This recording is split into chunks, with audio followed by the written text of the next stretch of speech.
ओम नमः शिवाय। श्री शिव पुराण विंध्येश्वर संहिता। सदाचार, शौचाचार, स्नान, भस्म धारण, संध्या वंदन, प्रणव जप, गायत्री जप, दान, न्यायतः, धनोपार्जन तथा अग्निहोत्र आदि की विधि एवं महिमा का वर्णन। ऋषियों ने कहा, सूत जी, अब आप शीघ्र ही हमें वह सदाचार सुनाइए जिससे विद्वान पुरुष पुण्य लोकों पर विजय पाता है। स्वर्ग प्रदान करने वाले धर्ममय आचार तथा नरक का कष्ट देने वाले अधर्ममय आचारों का भी वर्णन कीजिए। सूत जी बोले, सदाचार का पालन करने वाला विद्वान ब्राह्मण ही वास्तव में ब्राह्मण नाम धारण करने का अधिकारी है। जो केवल वेदोक्त आचार का पालन करने वाला एवं वेद का अभ्यासी है, उस ब्राह्मण की विप्र संज्ञा होती है। सदाचार, वेदाचार तथा विद्या, इनमें से एक एक गुण से ही युक्त होने पर उसे द्विज कहते हैं। जिसमें स्वल्प मात्रा में ही आचार का पालन दिखा जाता है, जिसने वेदाध्ययन भी बहुत कम किया है तथा जो राजा का सेवक अर्थात पुरोहित, मंत्री आदि है, उसे क्षत्रिय ब्राह्मण कहते हैं। जो ब्राह्मण कृषि तथा वाणिज्य कर्म करने वाला है और जो कुछ कुछ ब्राह्मणोत्तिज आचार का भी पालन करता है, वह वैश्य ब्राह्मण है। तथा जो स्वयं ही खेत जोतता अर्थात हल चलाता है, उसे शूद्र ब्राह्मण कहा गया है। जो दूसरों के दोष देखने वाला और परद्रोही है, उसे चांडाल द्विज कहते हैं। इसी तरह क्षत्रियों में भी जो पृथ्वी का पालन करता है, वह राजा है। दूसरे लोग राजत्वहीन क्षत्रिय माने गए हैं। वैश्यों में भी जो धान्य आदि वस्तुओं का क्रय विक्रय करता है, वह वैश्य कहलाता है। दूसरों को वणिक कहते हैं। जो ब्राह्मणों, क्षत्रियों तथा वैश्यों की सेवा में लगा रहता है, वही वास्तव में शूद्र कहलाता है। जो शूद्र हल जोतने का काम करता है, उसे वृषल समझना चाहिए। सेवा, शिल्प और कर्षण से भिन्न वृत्ति का आश्रय लेने वाले शूद्र दस्यु कहलाते हैं। इन सभी वर्णों के मनुष्यों को चाहिए कि वे ब्राह्म मुहूर्त में उठकर पूर्वाभिमुख हो सबसे पहले देवताओं का, फिर धर्म का, अर्थ का, उसकी प्राप्ति के लिए उठाए जाने वाले क्लेशों का तथा आय और व्यय का भी चिंतन करें। रात के पिछले पहर को उषः काल जानना चाहिए। उस अंतिम पहर का जो आधा या मध्य भाग है, उसे संधि कहते हैं। उस संधि काल में उठकर द्विज को मलमूत्र आदि का त्याग करना चाहिए। घर से दूर जाकर बाहर से अपने शरीर को ढके रखकर दिन में उत्तराभिमुख बैठकर मलमूत्र का त्याग करें। यदि उत्तराभिमुख बैठने में कोई रुकावट हो तो दूसरी दिशा की ओर मुख करके बैठें। जल, अग्नि, ब्राह्मण आदि तथा देवताओं का सामना बचाकर बैठें। मल त्याग करके उठने पर फिर उस मल को ना देखें। तदनंतर जलाशय से बाहर निकाले हुए जल से ही गुदा की शुद्धि करें अथवा देवताओं, पितरों तथा ऋषियों के तीर्थों में उतरे बिना ही प्राप्त हुए जल से शुद्धि करनी चाहिए। गुदा में 7, 5 या 3 बार मिट्टी लगाकर उसे धोकर शुद्ध करें। लिंग में ककोड़े के फल के बराबर मिट्टी लेकर लगाएं और उसे धो दें, परंतु गुदा में लगाने के लिए 1 पसर मिट्टी की आवश्यकता होती है। लिंग और गुदा की शुद्धि के पश्चात उठकर अन्यंत्र जाएं और हाथ पैरों की शुद्धि करके 8 बार कुल्ला करें। जिस किसी वृक्ष के पत्ते से अथवा उसके पतले काष्ठ से जल के बाहर दतून करना चाहिए, उस समय तर्जनी अंगुली का उपयोग ना करें। यह दंत शुद्धि का विधान बताया गया है। तदनंतर जल संबंधी देवताओं को नमस्कार करके मंत्र पाठ करते हुए जलाशय में स्नान करें। यदि कंठ तक या कमर तक पानी में खड़े होने की शक्ति ना हो तो घुटने तक जल में खड़ा हो अपने ऊपर जल छिड़क कर मंत्रोच्चारण पूर्वक स्नान कार्य संपन्न करे। विद्वान पुरुष को चाहिए कि वहाँ तीर्थ जल में देवता आदि का स्नानांग तर्पण भी करे। इसके बाद धोत वस्त्र लेकर 5 कच करके उसे धारण करें। साथ ही कोई उत्तरीय भी धारण कर लें, क्योंकि संध्या वंदन आदि सभी कर्मों में उसकी आवश्यकता होती है। नदी आदि तीर्थों में स्नान करने पर स्नान संबंधी उतारे हुए वस्त्र को वहां ना धोएं। स्नान के पश्चात विद्वान पुरुष भीगे हुए इस वस्त्र को बावड़ी में, कुएं के पास अथवा घर आदि में ले जाएं और वहां पत्थर पर, लकड़ी आदि पर जल में या स्थल में अच्छी तरह धोकर उस वस्त्र को निचोड़ें। द्विजो, वस्त्र को निचोड़ने से जो जल गिरता है वह एक श्रेणी के पितरों की तृप्ति के लिए होता है। इसके बाद जाबाली उपनिषद में बताए गए अग्निरिति मंत्र से भस्म लेकर उसके द्वारा त्रिपुंड लगाएं। इस विधि का पालन न किया जाए, इसके पूर्व ही यदि जल में भस्म गिर जाए तो गिराने वाला नरक में जाता है। आपोष्टा इत्यादि मंत्र से पाप शांति के लिए सिर पर जल छिड़कें तथा यस्त श्रयाय इस मंत्र को पढ़कर पैर पर जल छिड़कें। इसे संधि प्रोक्षण कहते हैं। आपोहिष्ठा इत्यादि मंत्र में 3 ऋचाएं हैं और प्रत्येक ऋचा में गायत्री छंद के नीचे 3-3 चरण हैं। इनमें से प्रथम ऋचा के 3 चरणों का पाठ करते हुए क्रमशः पैर, मस्तक और हृदय में जल छिड़कें। दूसरी ऋचा के 3 चरणों को पढ़कर क्रमशः मस्तक, हृदय और पैर में जल छिड़के तथा तीसरी ऋचा के 3 चरणों का पाठ करते हुए क्रमशः हृदय, पैर और मस्तक का जल से प्रोक्षण करें। इसे विद्वान पुरुष मंत्र स्नान मानते हैं। किसी अपवित्र वस्तु से किंचित स्पर्श हो जाने पर, अपना स्वास्थ्य ठीक न रहने पर, राजा और राष्ट्र पर भय उपस्थित होने पर तथा यात्रा काल में जल की उपलब्धि न होने की विवशता आ जाने पर मंत्र स्नान करना चाहिए। प्रातः काल सूर्यशच या मनुष्यच इत्यादि सूर्यानुवाक से तथा सायंकाल अग्निश्चच माँ मनुष्यच इत्यादि अग्नि संबंधी अनुवाक से जल का आचमन करके पुनः जल से अपने अंगों का प्रोक्षण करें। मध्याह्न काल में भी आपह पुनंतु इस मंत्र से आचमन करके पूर्ववत प्रोक्षण या मार्जन करना चाहिए। प्रातः काल की संध्योपासना में गायत्री मंत्र का जप करके 3 बार ऊपर की ओर सूर्य देव को अर्घ्य देना चाहिए। ब्राह्मणों, मध्याह्न काल में गायत्री मंत्र के उच्चारण पूर्वक सूर्य को एक ही अर्घ्य देना चाहिए।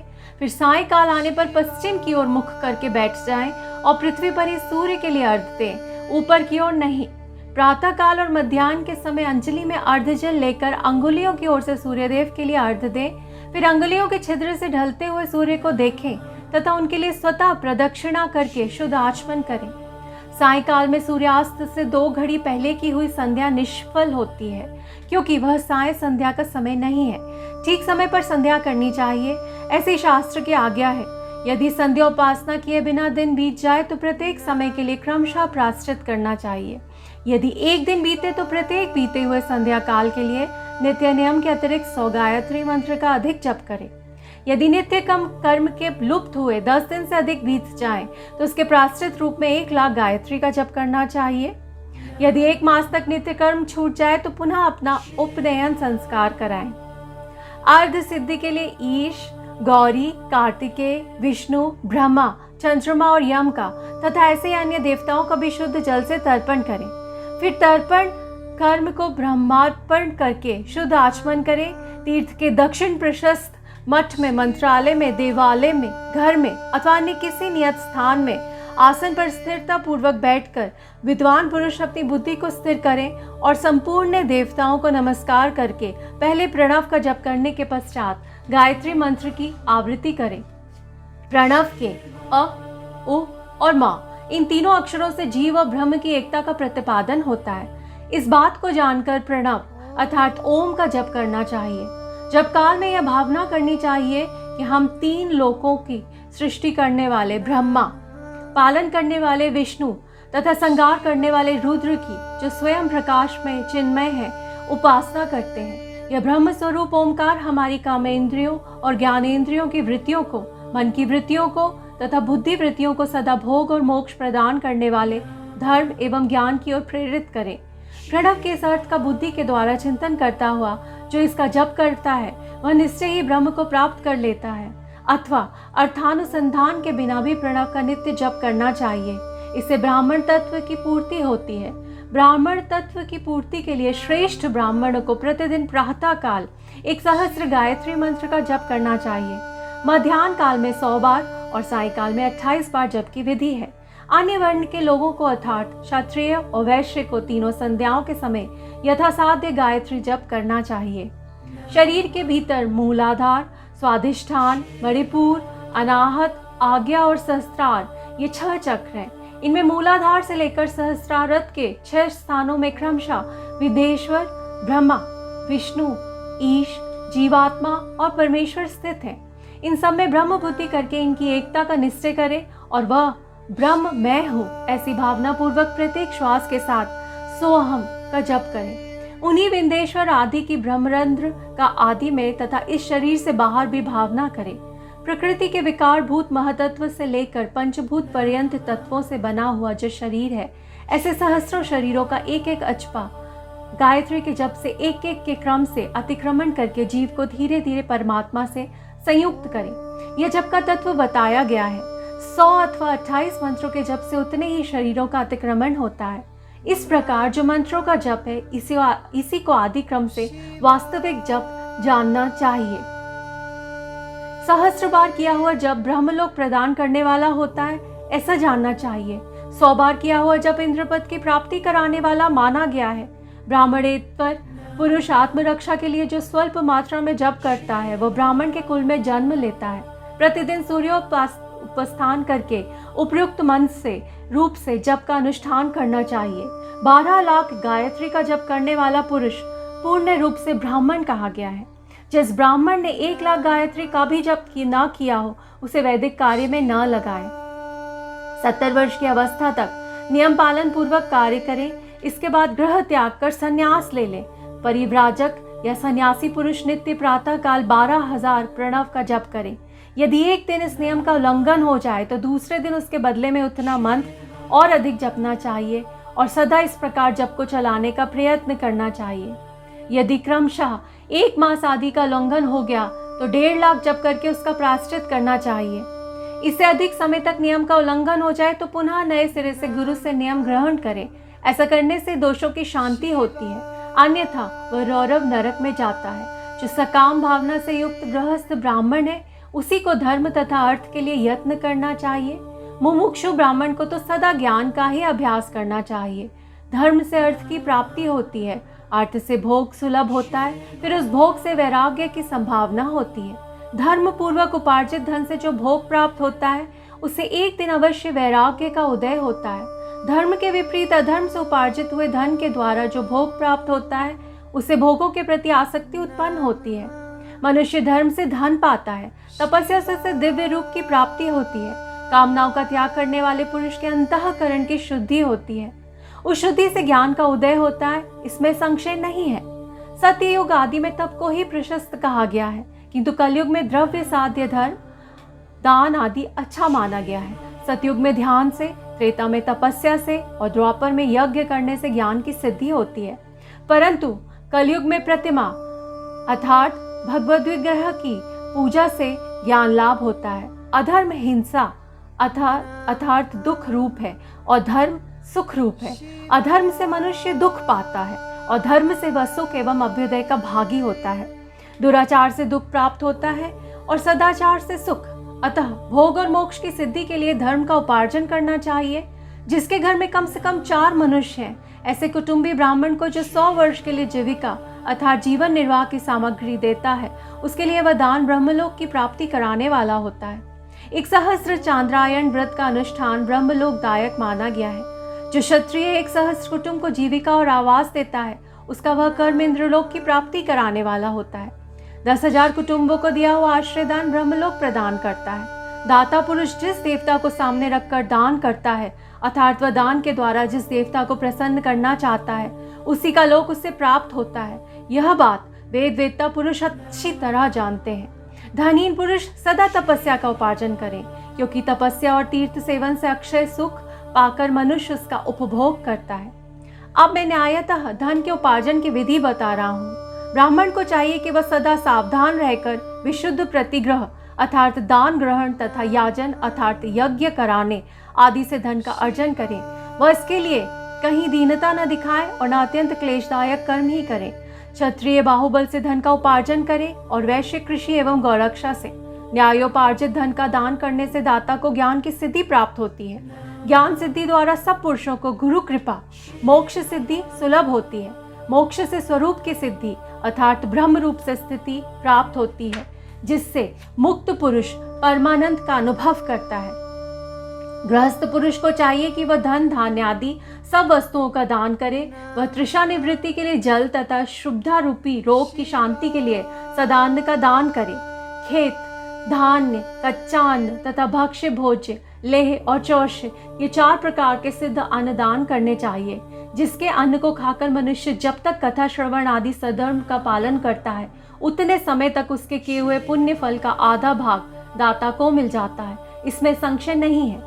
दान लेने वाला पुरुष दान में प्राप्त हुई वस्तु का दान तथा तपस्या करके अपने प्रतिग्रह जनित पाप की शुद्धि कर ले, अन्यथा उसे रौरव नरक में घिरना पड़ता है। अपने धन के 3 भाग करे।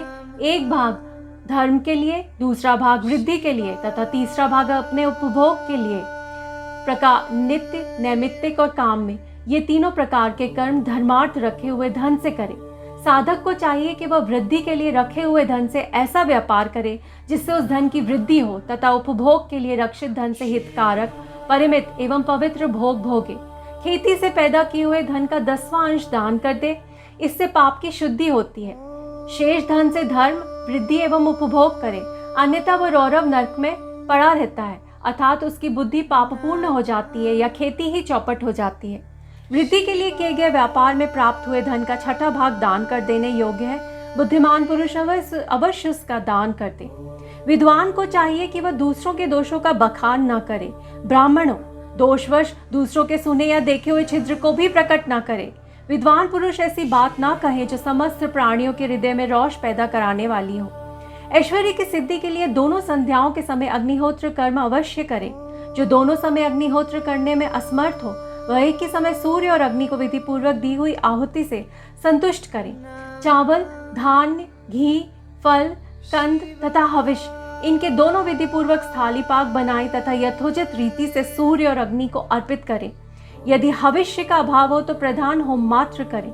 सदा सुरक्षित रहने वाली अग्नि को विद्वान पुरुष अजस्त्र की संज्ञा देते हैं अथवा संध्या काल में जप मात्र या सूर्य की वंदना मात्र कर ले।